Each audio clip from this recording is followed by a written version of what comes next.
Thanks for the invitation to speak here. It's a pleasure to come down to Stanford in what is now the Berkeley summer and still the Stanford quarter. I'm going to talk today, it's kind of a new talk, and reflects some more recent work in my group, but also some of the older work and kind of blends that together. And it's really trying to think about this perspective about dealing with other agents as you're designing the control systems and the interaction of a system with other agents, whether they be people or whether they be other kind of autonomous or semi-autonomous agents. How should you think about that interaction? And it's something that we've kind of had this, evolving opinion on, but really the kind of heart of what we've been doing in my group since the beginning really was to focus on safety. I work a lot on safety critical systems, and you'll see some of those applications here. But we are really interested in, physical systems. We do a lot with air traffic control. I'll show you a couple of those projects. And, robotic systems where safety, you have systems that are interacting close to people, or you have transportation systems where people are involved, and safety critical is really important. So being able to have proofs of safety and guarantees of safety is something that we've had a big focus on in my research group. But traditional safety, as you saw from that previous slide, has quite a bit of isolation. You have an aircraft in an air traffic control system that is guided by human air traffic controllers on the ground, guiding through voice channels, talking to the pilot, guiding the aircraft from its origin to its destination through several sectors. Train systems, they're isolated on tracks. And when you see these robotic systems, for example, in manufacturing, they're kind of in cages or they're isolated from the people typically that are using them. And that's where, that is starting to be relaxed in all of those areas. So this is an air traffic control project that we've had kind of a long-standing collaboration with NASA Ames, which is close to Stanford. And it's a project where we spent a lot of time observing the functions of human air traffic controllers as they were watching, sitting on the ground, seeing through radar screens the aircraft that were coming into their sectors, and then observing what they did and trying to build decision support systems for these air traffic controllers. So this is actually an outcome of one of the particular traces that we did. This is Sector 33, part of the Oakland Center. And, as aircraft come close together, there are multiple ways that air traffic controllers tend to space them apart. And they can do this. Typically, they try to do that by time, speeding up or slowing down an aircraft just by a little bit to maintain a certain requisite distance. But in some cases like this one, they have to do deviations from paths. And then they try to use shortcuts. So if they're going to veer off into a new jetway anyway, why don't you do a shortcut so that you can get, faster and then avoid collision at the same time? So building an automated system that kind of mimics what the human-in-the-loop controllers have been doing historically is something that it's an interesting direction, right? It's not necessarily what we think of as control engineers or people that work on autonomous systems, because we might find a better way to do it. But in a system that has been guided for decades by human air traffic controllers, and there's a lot of trust built up, an air traffic controller won't necessarily just take any solution that a neural net might give, from a decision support system. So it has to really be built on kind of thinking about where they are today and gradually taking steps. And that's one of the projects that we continue to work on with NASA. And here there's a lot of multi-agent interactions, right? It's a air traffic control system. You have multiple aircraft. Each sector of aircraft, like this region inside the magenta bounds, typically has between 12 and 15 aircraft. That's kind of the maximum, but in peak times, 12 to 15 aircraft at any given time. So those multi-agent interactions are important. And, even with the air traffic control system, but also in the other applications I talked about, there's a growing number of new applications, and we've been working with some of these folks. So this is an older picture of Amazon Prime Air. Zipline is a really cool UAV company that's delivering medicines. They started off in some of the countries in Africa, and now they're in the US. They're teaming up with Walmart to deliver medicines automatically. They're called Zipline because they don't have landing gear. They come in, and the aircraft basically have a hook. and they're grabbed by hooking onto a zipline, and that's the capture system. So there's kind of a deployment and then a recovery of the aircraft, and it's a really cool engineering problem, but also that multi-agent interaction of having a lot of these delivering medicines, and they started medicines and blood to areas that are, kind of remote and don't have easy access to hospitals or medical centers.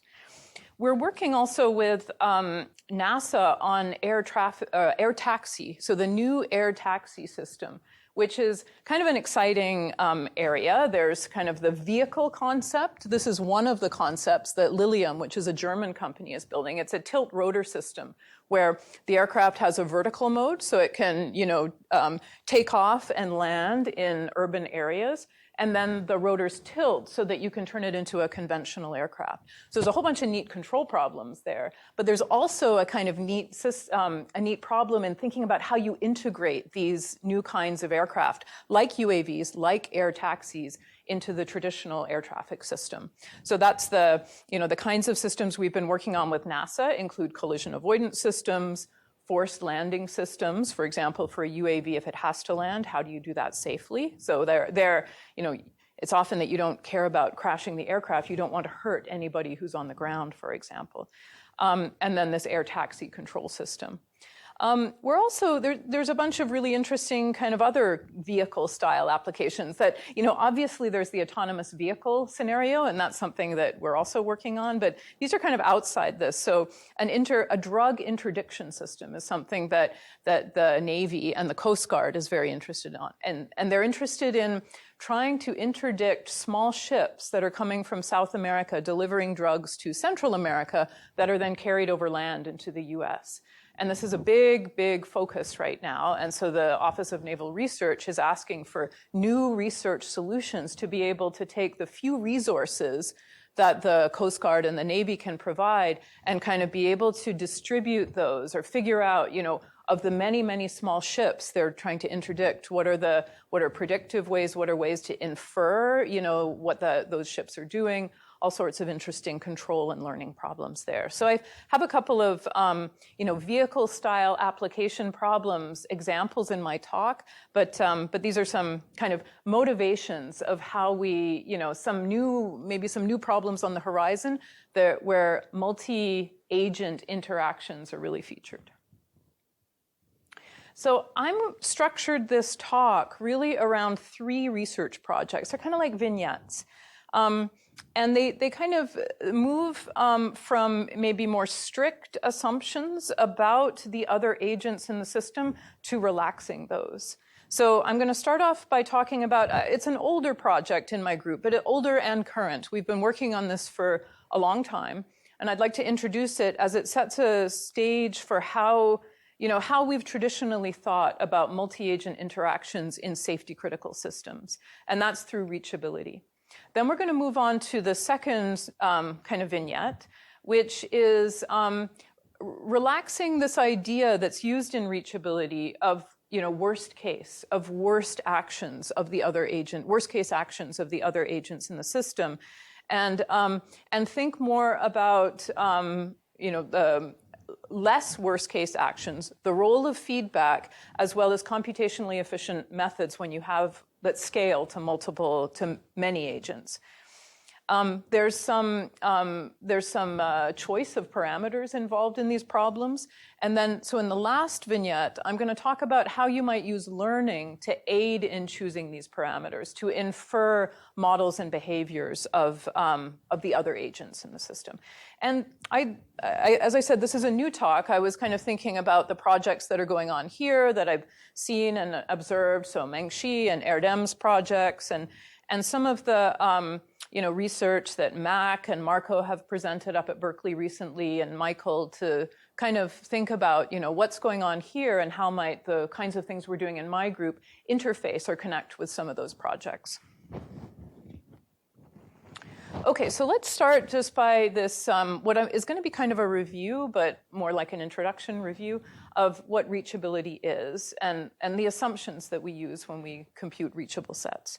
So we call it Hamilton-Jacobi reachability because at the heart of the computation is an optimal control or differential game problem, in this case with like multiple players, we use a differential game formulation.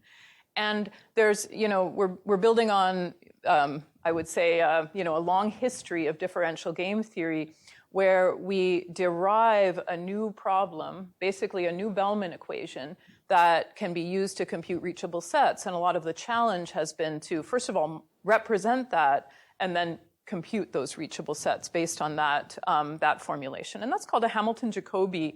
It's a new type of Hamilton-Jacobi equation. Okay, so let me kind of give a background as to what that means.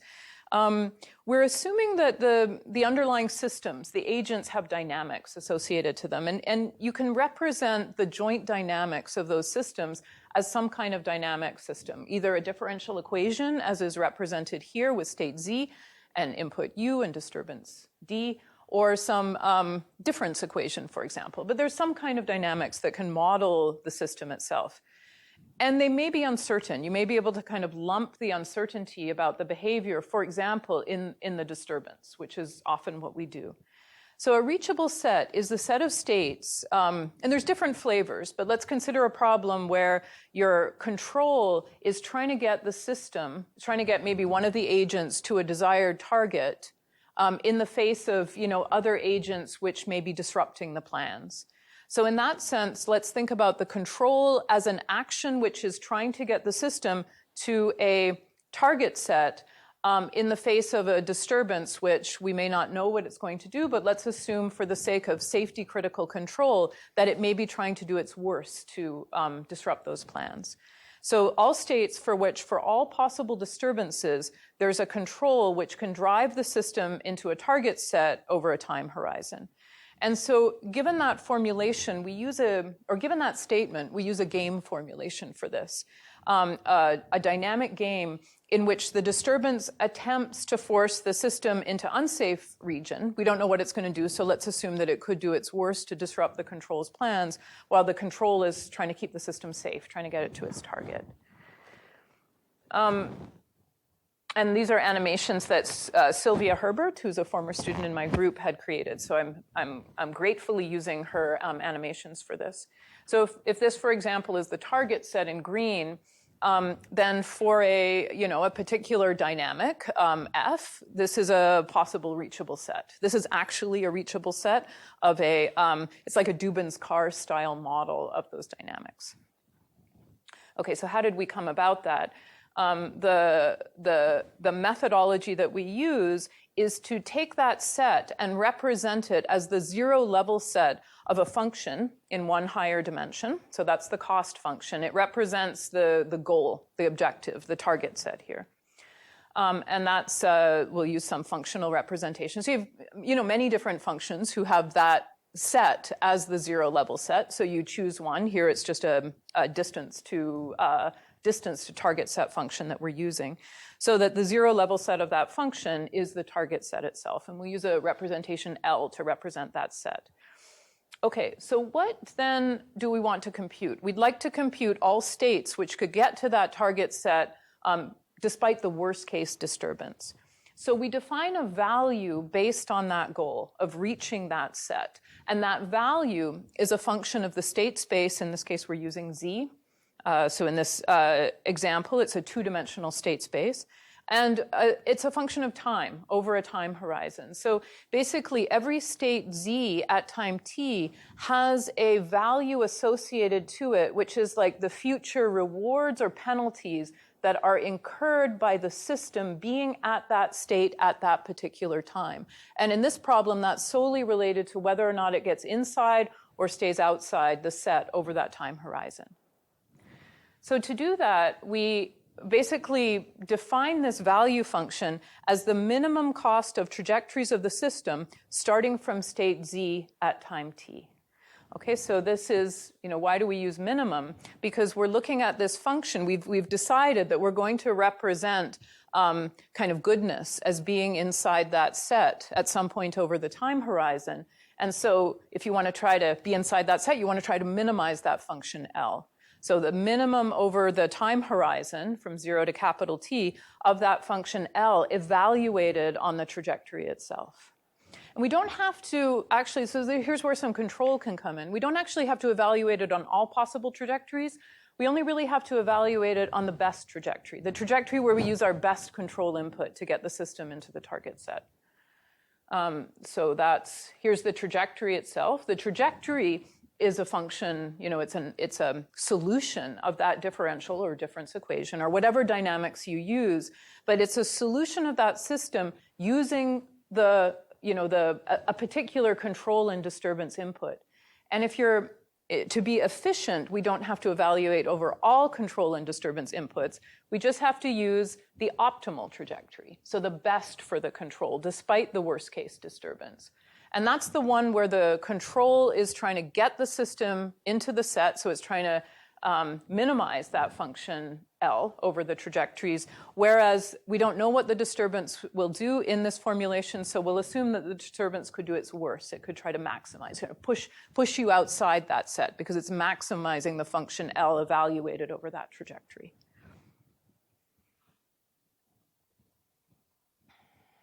Okay, so given that definition, we can define the Bellman backup equation or the update equation or the Hamilton-Jacobi equation. They're all the same thing here.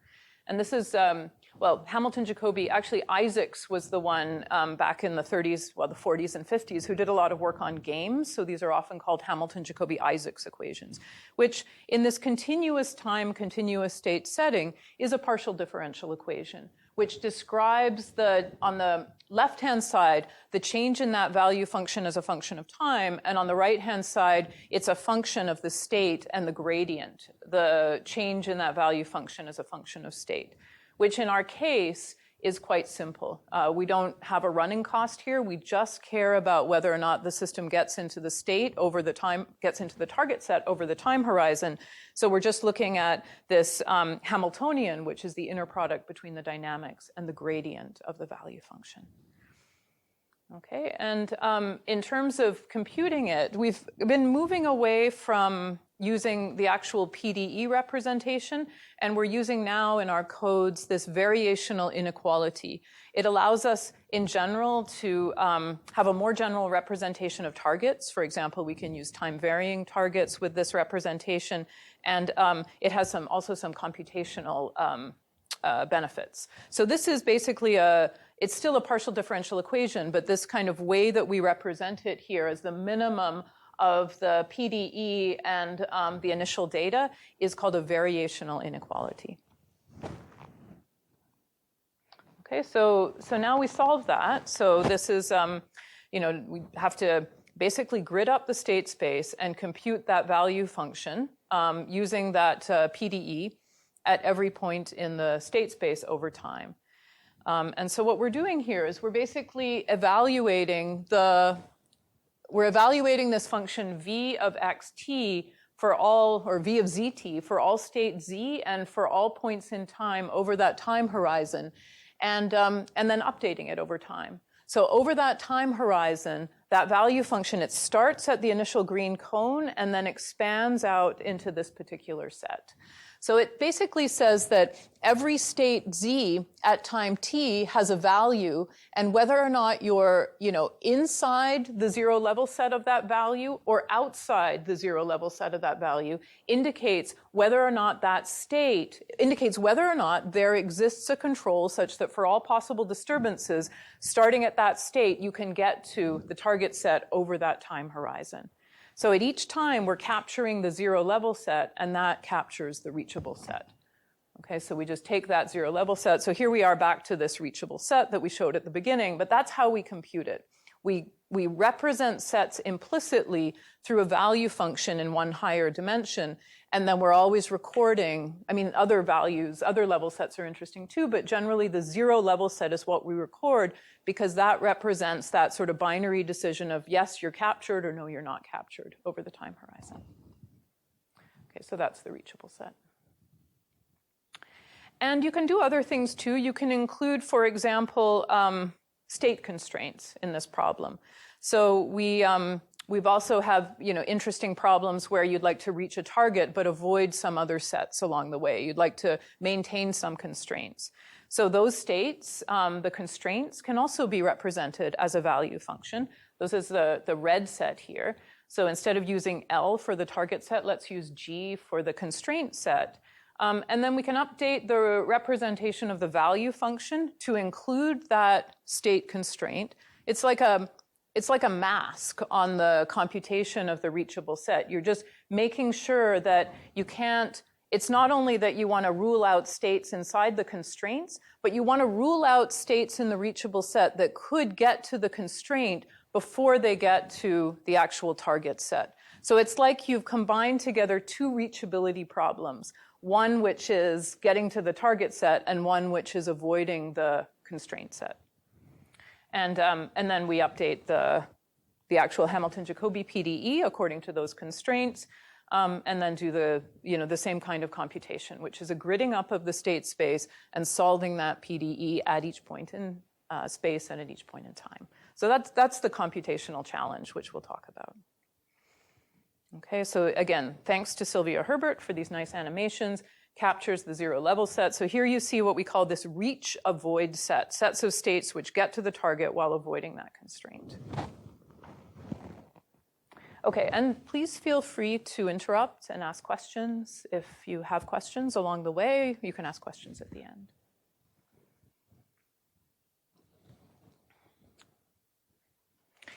Okay, so like a collision avoidance problem. We talked about some of these air traffic control or air taxi problems. So these are these computed reachable sets for a pairwise collision avoidance problem. Here, the dimension, because we're only dealing with two aircraft and we're looking at collision avoidance, we can look at the relative dynamics. So the dynamics, the underlying dynamics F become the relative dynamics between those two vehicles. And then we're going to place we'll call them pursuer and evader using the kind of traditional Isaac's game-theoretic terms. And then in that relative coordinate space, we'll place the evader at the origin. And these aircraft have some kind of turning angle. So we'll place them at the origin of the relative frame with a 0 heading angle. And then I've just shown a snapshot of the pursuer in each case. That's just to indicate that the pursuer, I'm looking at, this is a three-dimensional set because I have an x dot, y dot, and theta dot, where those are the three states.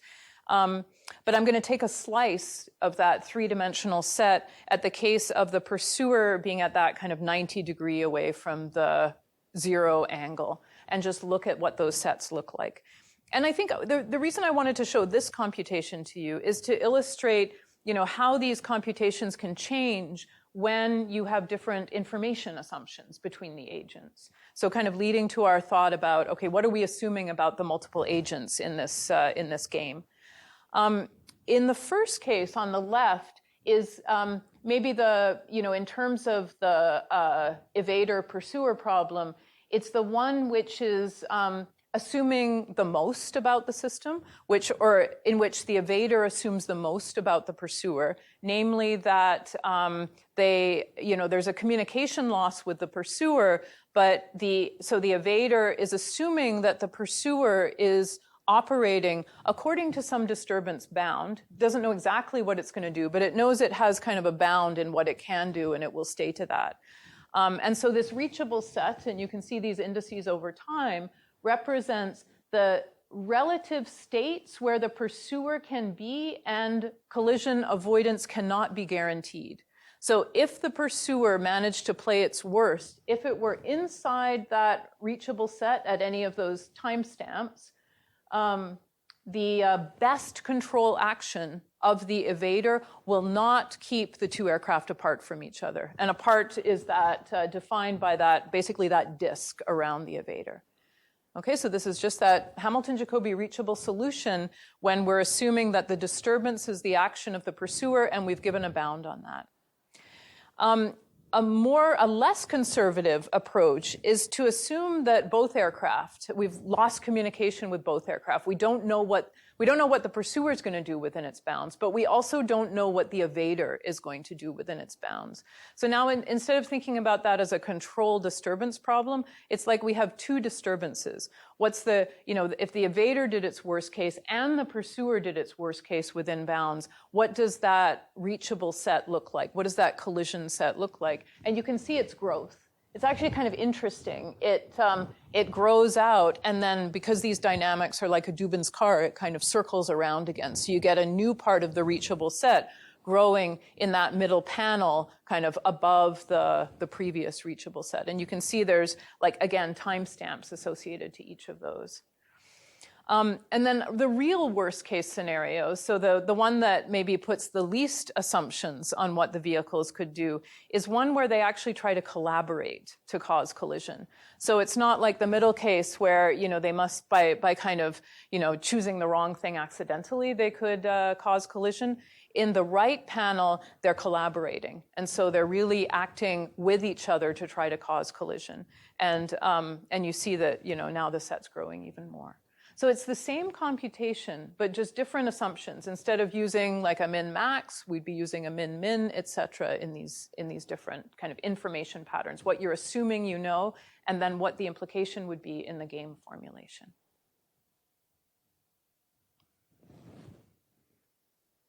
Okay, I put this in. This is from a long time ago, but this is actually Robley Field up here. I used to be a professor here at Stanford, and we built maybe the first. This is before you could buy a quadrotor like anywhere. We built those. These are built out of carbon tubes and tube straps.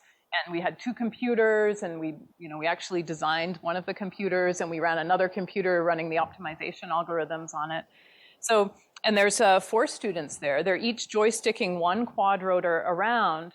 And the snapshot on the right is just a data snapshot. So around each aircraft are 3 different reachable sets. One reachable set for each of the 3 other aircraft. And this is one of these interesting problems where, because of the dynamics of the vehicles and the fact that they can essentially stop and hover, you can prove that the actual unsafe set, like the collision zone, is the union of the collision zones with respect to, you know, each a vehicle with respect to each of the 3 other vehicles.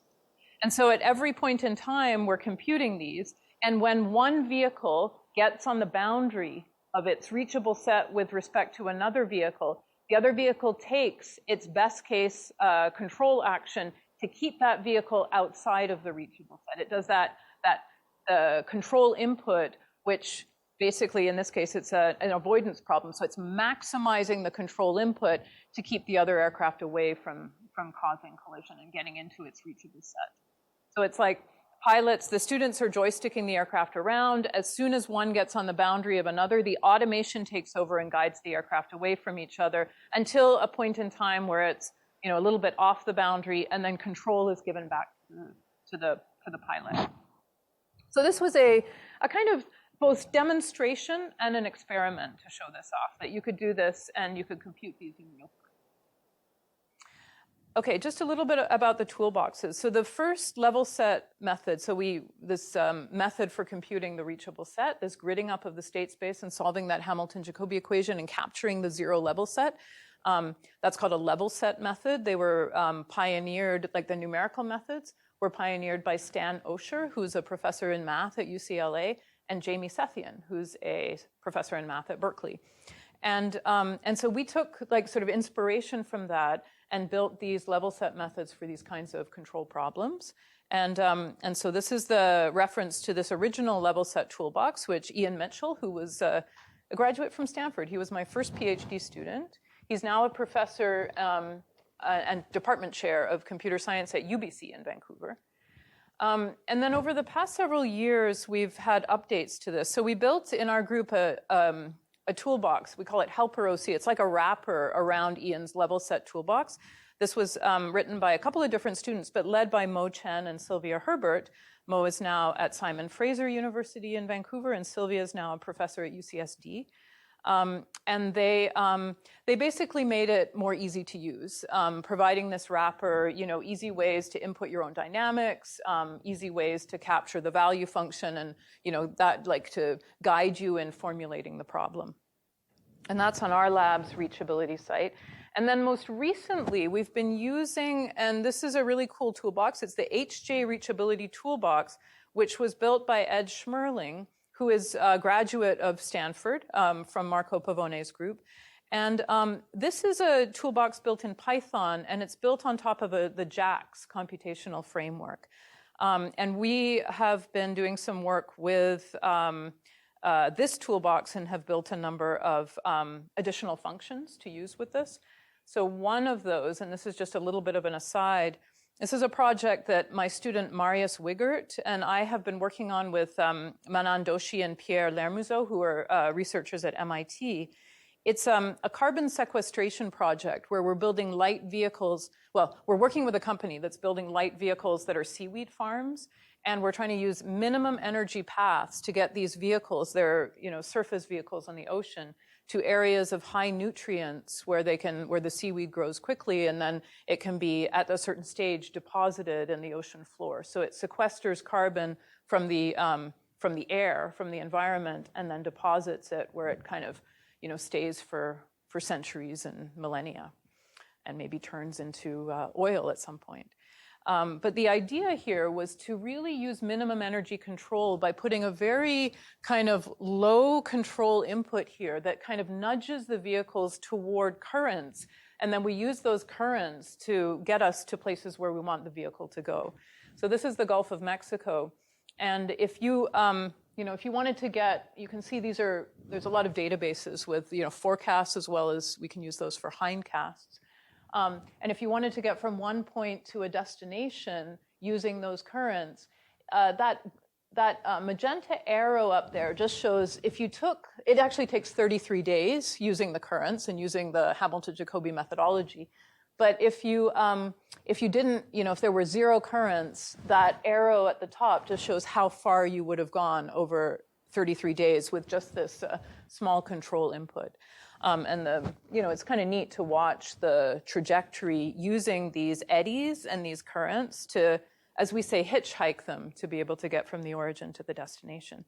But the point I want to make here is that, using Helper OC to compute that trajectory, we were using backwards reachability for that trajectory, because you not only get the reachable set, but you get the optimal control input.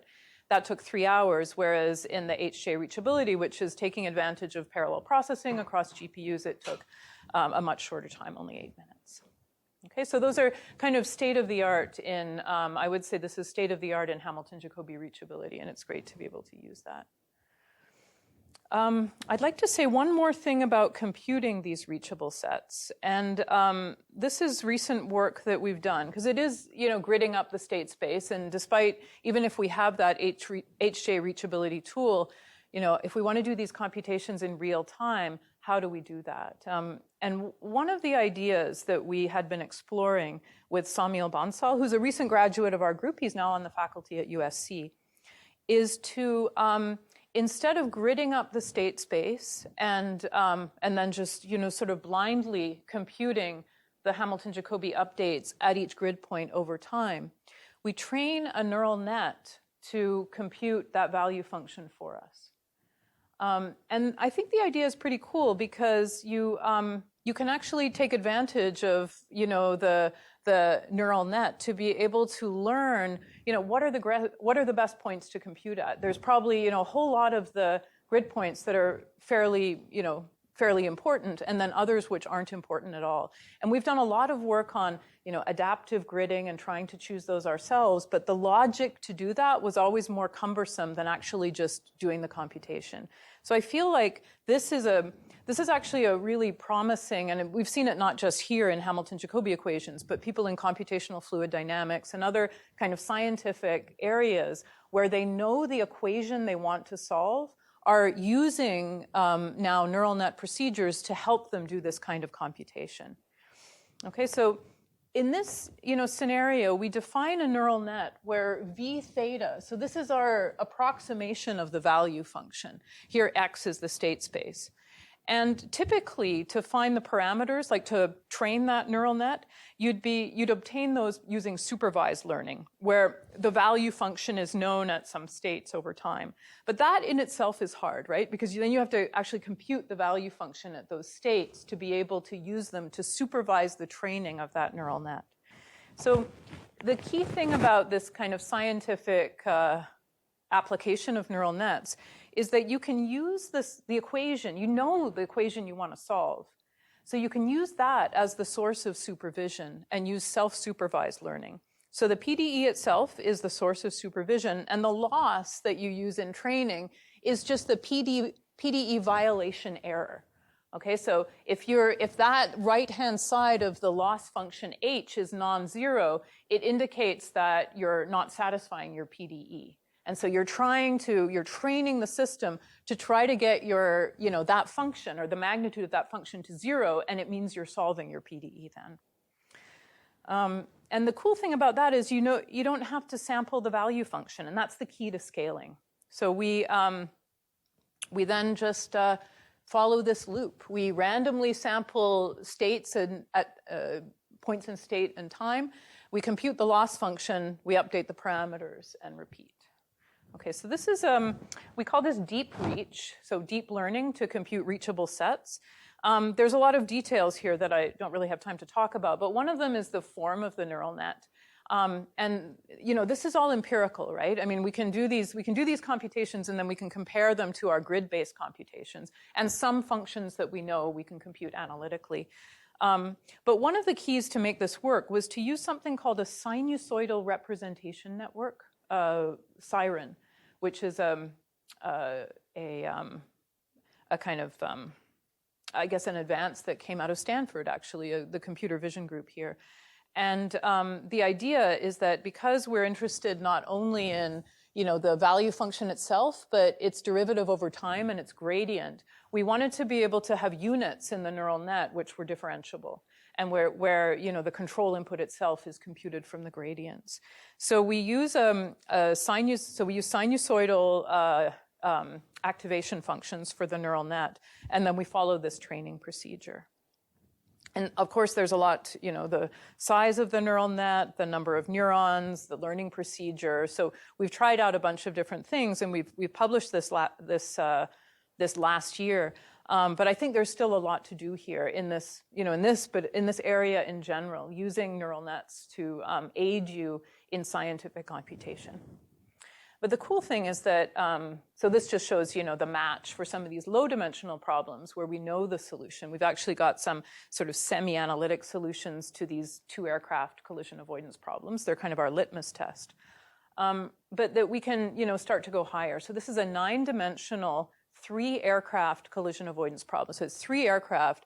It's lateral, so 3 x, y, and theta, 3 states each.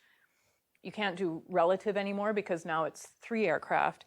And it was this is a single pursuer, 2 evader problem. So what we've shown here are the projections of the reachable set computed via deep reach, which is the pink set, for projected down onto the positions coordinates x7 and x8, or the 7th and 8th state coordinate. But they're the position coordinates of the pursuing aircraft, and the evader aircraft are the other 2. And if you do that thing that we did earlier with the quadrotors, where you compute the 3D reachable set with the pursuer and evader 1, and you compute the 3D reachable set with the pursuer and evader 2, and you take the union, you get the blue set. So here, in this example, you can't do that nice little decomposition trick we had before.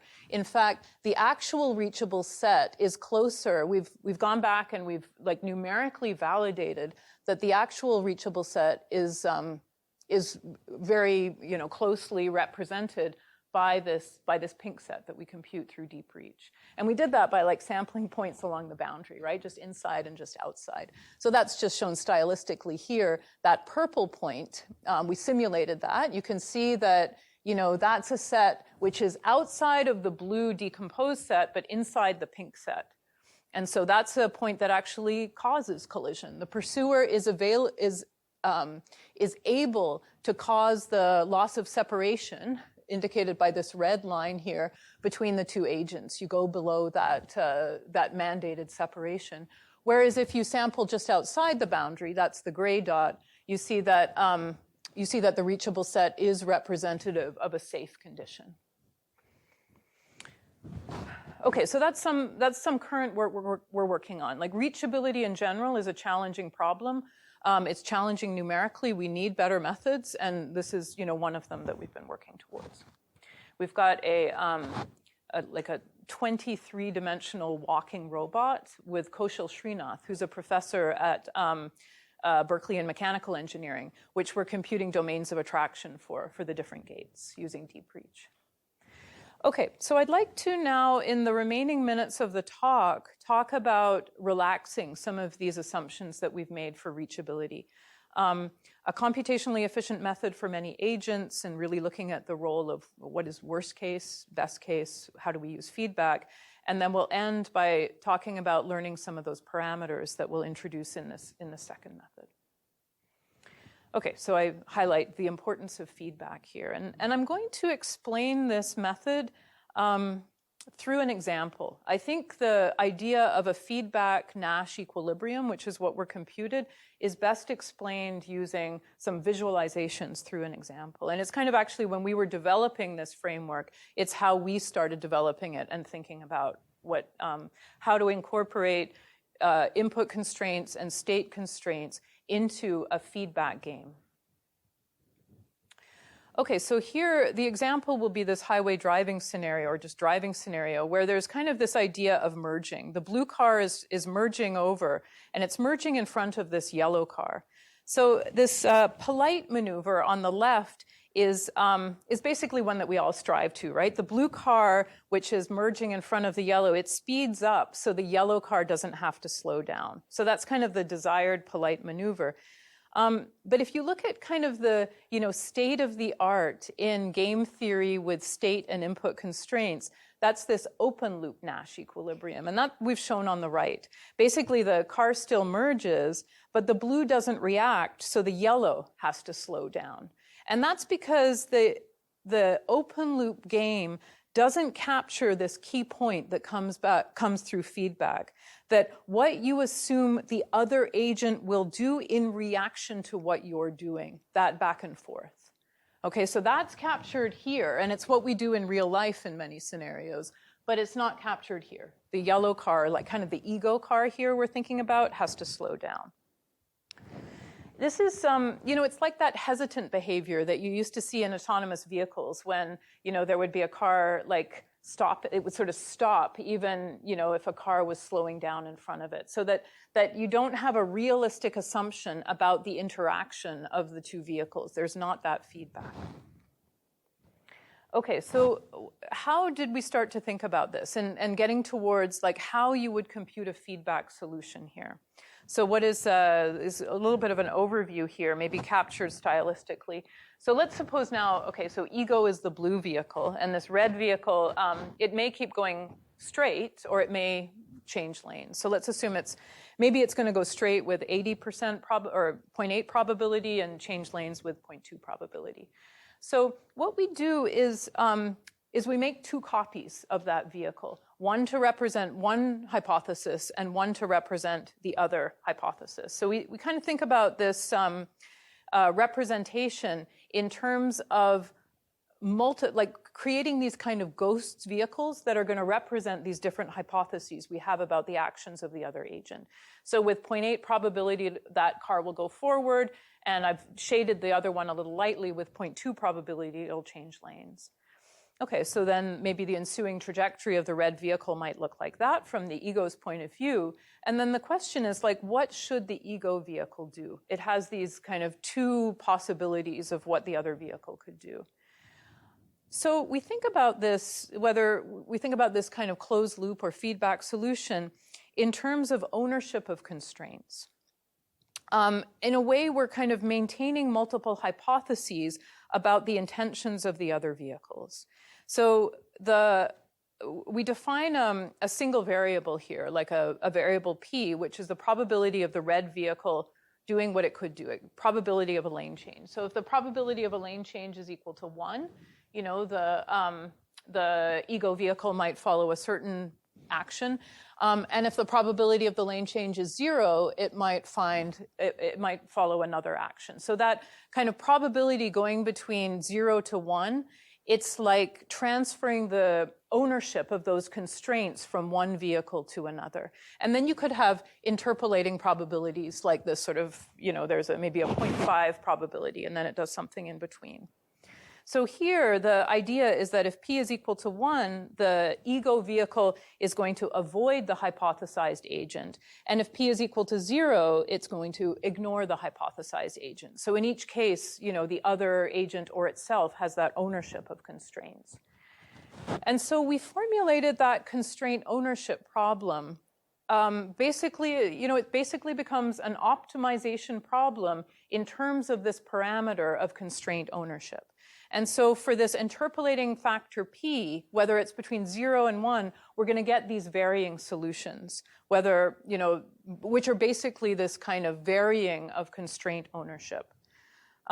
This leads to what is a novel optimization framework, which is called a generalized feedback Nash equilibrium. Basically, it's this constraint ownership instantiated here. As we generalize it, we get to this feedback Nash equilibrium solution. And it's basically this framework which we kind of started with as our desired polite maneuver. Like other agents can be assumed to react to the ego's intentions or its actions. And so the ego can follow, basically follow its plan accordingly.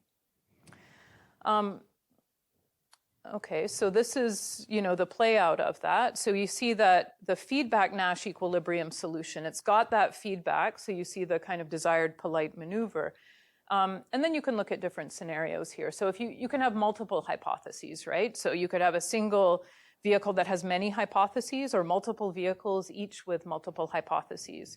So for example, here, this is the intention of the red agent. Either it's going to stay in lane or change lanes, as we saw. We could, for example, have, the red agent is either going to drive fast or drive at a normal speed, and then we could try to combine these to, stay in lane or change lanes. So that would be the assumption about the green versus the assumption about the red. And we can, play out these different scenarios. So this is a framework that we've been exploring and computing efficient solutions to. We're actually, the code that we developed to compute this is based on a iterative linear quadratic game formulation that we developed with Forrest Lane, who's the first author on this, as well as David Fridovich Kyle, who are both former students. They just graduated, David 2 years ago and Forrest last year. And David was here for a year as a postdoc before starting his faculty position at UT Austin. So finally, I think we're finishing up pretty soon, and I'd like to just end with this last vignette, which talks about, kind of going back to that parameter P. Like, how do you infer these parameters? We're sort of talking about a probability parameter, or a parameter that represents something about where we try to capture the behavior of other agents in maybe a low-dimensional parameter set. But then, what do you do with those parameters? And I think this has some nice tie-ins to some of the work going on here. So inferring behavioral parameters. To do this, I'd also like to introduce a third example, which is some work that we did in conjunction with Anka Dragan and a number of students at Berkeley, some of whom actually now, all of whom who have graduated. But the idea is to think about, in this work, other agents, and in particular, other agents as humans. So as an autonomous system, how do we infer the behavior of pedestrians walking around or human-driven cars? What are they going to do? So what are the actions of those humans? And this is a model that has been used. It has a long history, kind of starting in cognitive psychology and then moving in the past decades into robotic path planning. This is a Boltzmann model, which indicates a kind of probability of a human action represented here by UH as being more probable the more efficient it is towards certain goals that you could encode.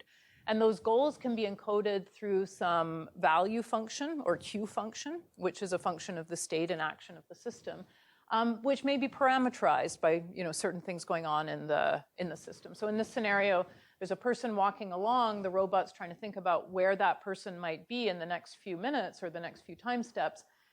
Knowing the goals of that person allows a reasonable representation of what that person might do. So basically value-driven people and then the autonomous system using this Boltzmann type model to infer what's the probability of the next few actions. So in this case, if we encoded, for example, that door as being one of the goals, the regions of high probability might be represented in pink, which would be like a straight line towards that door. That model has been used and shown to be quite effective in several different scenarios now for robot path planning. And something that we looked at is this parameter beta in the exponential there. This is like the inverse temperature parameter of the Boltzmann model. And in this case, it can be used as kind of a model confidence parameter or rationality parameter, it's sometimes called. So if beta is very low, then that would indicate a large spread of that probability distribution, and basically this irrational behavior, or like the human choosing actions uniformly at random. And then as beta gets higher and higher, you get sort of a peakiness that you might see here, where the probability gets higher and higher according to some particular goals. So for example, if the person sort of turned around and started doing something that didn't seem like it was efficient towards the goal, then one might update beta and say, okay, well, we had kind of a high beta there, but we might have been wrong, or this person is acting irrationally, so let's lower beta, and then that probability distribution spreads out. So we did this. This was work a couple of years ago. So Jaime Fizak, Andrea Baichi, who is graduating this summer, Sylvia Herbert, and David Fridovich-Kyle joint with me and Anka. And this is it's a very simple, I wouldn't even call it a learning algorithm, right? It's just a Bayesian update on beta based on data that you're capturing about what that person is doing in real time. And it's nice because it's a single parameter. Like that was so nice about what we did before. You had like a single probability which everything rested on, but it gives you guidance towards some faster algorithms for estimating, what that person or what that other vehicle is doing. I like showing this, so I will. This is just a demonstration of that. This is Jaime and Sylvia. They're both crossing the lab, getting to their goals. There's 2 quad rotors, and those quad rotors are also trying to cross the room. And you can see both of them moving. Jaime's moving in a little erratic way, a little bit slower. Sylvia's crossing the room. And the quad rotors are observing Sylvia and Jaime. Here, they're not really observing them. They're just observing those fluorescent beads on their caps through our Vicon system. And then in real time, they're updating their beta parameters. So if you now look at that bottom right-hand corner of the screen, you'll see Jaime and Sylvia and their kind of next step probability distributions. And it's interesting because you see immediately Jaime is kind of irrational, whereas Sylvia, she's moving a bit faster towards the goal. So she's kind of perceived to be more rational. So Jaime's beta coefficient, we always joked with him, he had a low beta coefficient. Okay, so let me just finalize the talk now. So we have, that was just a little vignette, but we've talked about a couple of different projects now where we have tried to, think about inferring the behavior of other agents, and then thinking about kind of novel formulations that use that inference. And that was, a single probability parameter that was like an interpolating probability, or for example, a beta parameter. And we've done a number of these other projects. But how do you infer those? And so we have, different methods we've been using to do that. And I think that's an interesting direction. But Andrea Baichi, who is graduating this summer, asked, it was like 2 years ago, she started thinking about, well, what if we actually didn't need to infer that parameter? What if we asked if, often you care about what you should do in response to, some other agent where you have some model of their behavior, and you kind of, you could learn, these parameters to indicate, to parameterize that model. But you might be interested in questions like, how long is it going to take me to get a high confidence in what that agent is doing so that I can plan for myself? And she said, aha, that's a reachability problem. Why don't we define a reachability problem over the learning algorithm that's determining the parameter, that's helping us learn the parameter? So the dynamics are now the learning algorithm itself, and the parameter becomes the state. And so it's kind of a novel use of reachability to answer some important questions about, robotic, in this case, robotic-human interaction. So she, in this case, we're thinking about, like, for example, a Bayesian update on the parameter that we're interested in. But there's also information that we can get about, like, watching what the person or the other agent is doing. And that becomes an input to that dynamic system that we're using for learning, right? I mean, that's what the learning algorithm is. It's looking at what the person is doing, and it's using that as real-time control on that learning algorithm dynamics. So why not do reachability on that? So you can ask questions like, or answer questions like, what is the best case time to learn or worst case time to learn? How should we initialize the robot to be able to get the most information out of that scenario? Okay, so Andrew's actually worked on a number of different problems in kind of this format. And the one I'll just end the talk with is this driving scenario, which is this car asking, is it going to go straight or is it going to turn left? Because I would like to turn left. And so that car, we can kind of put a learning algorithm on a parameter. In this case, we use a beta parameter indicating, what is its goal? Is its goal to turn left, or is its goal to go forward? And the dynamic system is not just the learning algorithm. It's kind of the joint dynamics, the original state of the system augmented with the parameter that we're trying to learn. So that's the new state. And so the dynamics are the dynamics of the original system, the physical dynamics, augmented with the learning algorithm. So it's like learning in, again, higher dimensions. So again, it's critical to be able to have reachable set computations that work in high dimensions. But it's interesting what we can do with those once we have those algorithms. Okay, this just describes these different examples. But let's just step through finally. So we as the robot are trying to figure out whether or not we can turn left, how we should do that. And these are the two hypotheses we have about the red car. So if the human-driven red car goes forward or goes left, these are the possible trajectories.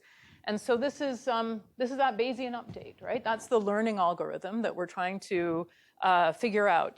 Can we, by looking at the actions of that vehicle, figure out what it's going to do? It's kind of like mimicking what we do as drivers when we're trying to figure out if we can actually solve this problem. So we turn this into a contingency plan. What should I do now, knowing that I may have to branch to either kind of, make sure I stop so I don't go into the path of that vehicle if it is going straight, but so I can eventually turn left. And so we can use reachability to compute this time to learn, the worst case time to learn. How long will I have to observe that other vehicle and what it does so that I can gain high enough confidence in what it does so that I can plan a safe path? And that intervening time to learn, we just need a contingency plan. And that is, this white trajectory here. So after those few steps, the reachability computes that it will have enough confidence in that Bayesian update so it can determine whether or not that vehicle is going straight or turning left so we can take our appropriate action, which is either to kind of stall or just make the left turn. Okay, so this is just the play out of that. There's the branching point and the ensuing trajectory. So the idea here is really to try to use these safety-based calculations, not just in traditional ways for vehicle systems, but use them as kind of an inference, develop an understanding not just of how to learn parameters of an inference model, but can we analyze the learning of the parameters of that inference model so we can use that for our own planning. Okay, let me summarize. We talked about kind of 3 research projects. We talked about the background of reachability, some examples, and some computational things we're doing recently with that. We talked about the importance of feedback and what it means in terms of an example, and that led us to a formulation, which was a generalized feedback Nash equilibrium. And that led us to think about, parameters, so low-dimensional parameter representations of other agents. And then we started thinking about learning those parameters. So whether it's learning the rationality parameters of other agents or learning this probability, that's something that we're working on. And reachability is one of the methods we're using for that. So we've been doing a number of other related projects. I mean, we continue a lot of work in reachability and safety. And one of the projects that we've been doing involves really integrating perception into control loops. So this is another set of projects that I didn't talk about today. But we've been interested in how, using kind of state-of-the-art perception combined with planning and control, model-based planning and control, we might use reachability as a way of verifying safety of that joint perception, planning, and control problem. And so we've been working on some kind of social navigation problems where, we incorporate safety functions, first of all, with some known obstacles. And so some of these are basically just sort of mapping out known obstacles and using safety functions. So errors in the perception module are not affecting the safety of the overall vehicle, but then also incorporating learned methods for social navigation. So for robots navigating around people moving in spaces and, kind of learning about the best way to maneuver around people. And this is work that Sarah Poland, who's a fairly new student in the lab, has been working on. With that, I'd like to conclude, and I'd like to thank a number of students and former students. The students in bold are still here at Berkeley, or still up there at Berkeley working with me. Actually, Andrea and Dongun are graduating this summer. But a lot of this work is work of students who've just graduated recently or graduated in the past. In particular, I'd like to thank for the generalized feedback Nash equilibrium Forrest Lane, who's now on the faculty at Vanderbilt University, and David Fridovich-Kyle, who's on the faculty at UT Austin. And the work in Inferring beta was done by a number of students who've also graduated, as I said, Jaime and Sylvia and David and Andrea. And then Samuel did the deep reach work, and a number of former students just worked on problems in reachability, but also safe learning, how we learn parameters of reachability and still make guarantees about it. So, and I'd like to thank some of our projects, including this wonderful NASA University Leadership Initiative project, which is run through Stanford. Marco Pavone runs that project, so it's a great collaboration. And thank you for attending and being such a great audience.